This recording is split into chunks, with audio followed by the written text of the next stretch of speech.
Hello friends, competitive 7 में आपका स्वागत है। मैं गौतम। फ्रेंड्स, आज जो है टॉपिक चेंज है। आज जो है रस पढ़ा रहे हैं, ठीक है। तो रस में जो है हम पढ़ाएंगे कि रस जो है क्या होता है, उसको ट्रिक से बताएंगे कि रस को पहचानने के तरीका क्या है, उसके अस्थाई भाव के बारे में भी हम बताएंगे। ये विशेष मांग थी छात्रों का, जो कि फॉरेस्ट रेंज ऑफिसर का जो है फॉर्म भरे थे और वे तैयारी करना चाह रहे थे। तो जो है उनका मांग था सर हिंदी पढ़ाइए और हिंदी में जो भी टॉपिक है सारी टॉपिक का जो है हमें कवर करवाइए। तो फ्रेंड्स, अगर आप जो है डिटेल से देखना और भी देखना चाहते हैं जीके और जीएस, तो आप जाकर डिस्क्रिप्शन में लिंक मेंशन है, प्लेलिस्ट लिखा होगा, वहाँ से जाकर जितने भी प्रीवियस ईयर का आया है, जैसे मैं और से जो है हमारी टीम द्वारा दी जा रही है बहुत मेहनत के बाद फ्रेंड्स, तो मैं आप लोग को वो जो है प्रोवाइड करवा रहा हूँ। तो जीके और जीएस देखें और आप देखें कि किस तरह का जो है प्रश्न आप इसी तरह का प्रश्न जो है पूछे जाते हैं। तो आप वहाँ से डिस्क्रिप्शन में जाकर ज़रूर देखें।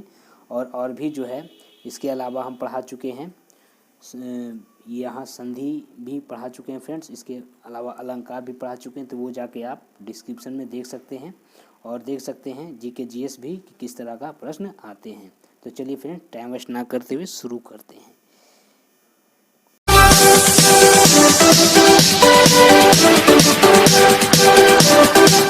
तो हेलो फ्रेंड्स, कॉम्पिटिटिव 7 में आपका स्वागत है। आज जो है आज का टॉपिक जो है रस से संबंधित है। आपको पहचानने का तरीका भी जो है हम बताएंगे।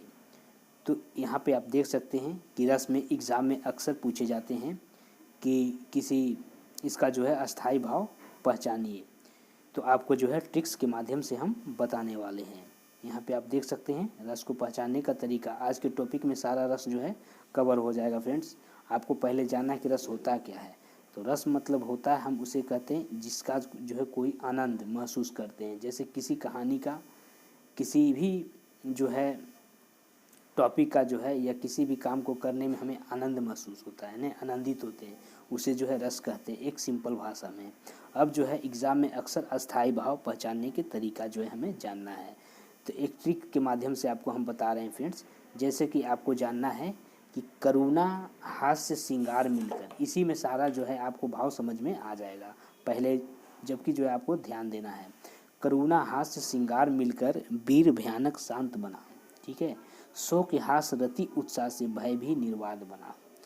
तो आपको जो है इसका ये रस है, रस का जो है आपको एग्जाम में आएगा कि अस्थाई भाव पहचानिए। तो आपको इस तरह पहचानना है। जैसे कि करुणा, तो करुणा का क्या होता है? करुणा मतलब होता है किसी चीज़ का इमोशनलिटी, उसका होता है शौक। हास्य क्या होता है? क्या हास्य क्या होता है? हास, ठीक है, हास्य होता है। यहाँ पे हास होता है, यहाँ पे माइनस कर लिया, हास, हास होता है, हास, हास, हास। यहाँ पे हास लिखा गया है, हा स, हास। करुणा को होता है शौक, हास्य के होता है हास, है ना। और श्रृंगार, श्रृंगार को आप ऐसे श्रृंगार भी लिख सकते हैं, श्रृंगार, ठीक है। तो श्रृंगार का जो है क्या होता है? रति होता है। अब जो है उत्साह की बात कर ले फ्रेंड्स, तो वीर का जो है उत्साह होता है, ठीक है। और भयानक का क्या होता है? भय होता है। इतना ही चीज़ आपको जानना है। जानना है कि करुणा का अपोजिट क्या होता है? शोक होता है। हास्य क्या होता है? हास्य मतलब किसी भी हास्य पदात्मक किसी भी आश्चर्यचकित चीज, उसका होता है हास्य, ठीक है। श्रृंगार का होता है रति और वीर का होता है उत्साह, भयानक का होता है भय। तो आपको एग्जाम में आएगा कि करुणा का जो है आप अस्थाई भाव पहचानिए। तो नीचे वाला को, इस ऊपर वाला को हम कहते हैं रास, ठीक है।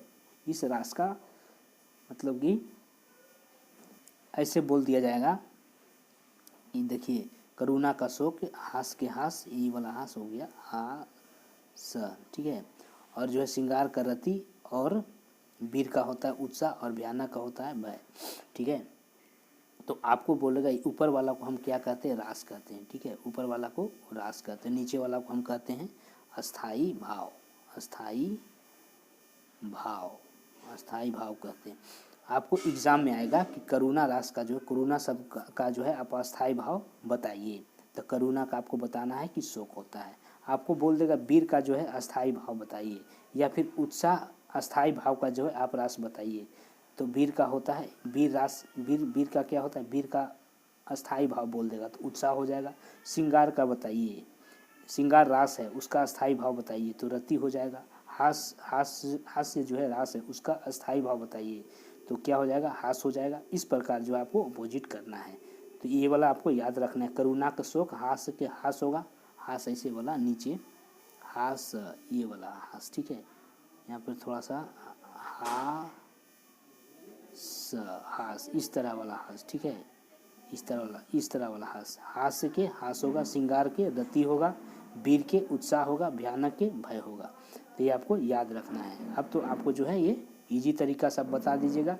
वीर का जो है अस्थाई भाव बताइए तो वीर का क्या हो जाएगा, उत्साह हो जाएगा। भयानक का अस्थाई भाव बताइए तो क्या हो जाएगा, भय हो जाएगा। ये तो बात हुई अस्थाई भाव पहचानने का तरीका। फिर भी कमेंट में अगर कोई दिक्कत हो तो हमें बता सकते हैं। अब बोलेंगे अद्भुत रौद्र, यहाँ पे आप देख सकते हैं एक उदाहरण और है।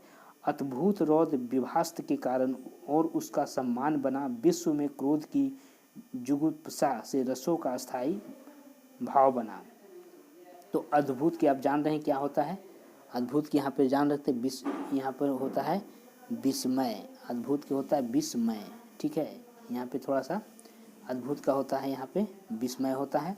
रौद्र के जब हम रौद्र रूप रहेंगे, शिवाजी रौद्र रूप लेते हैं तो रौद्र का क्रोध होता है, अस्थाई भाव क्या हो जाएगा, क्रोध हो जाएगा।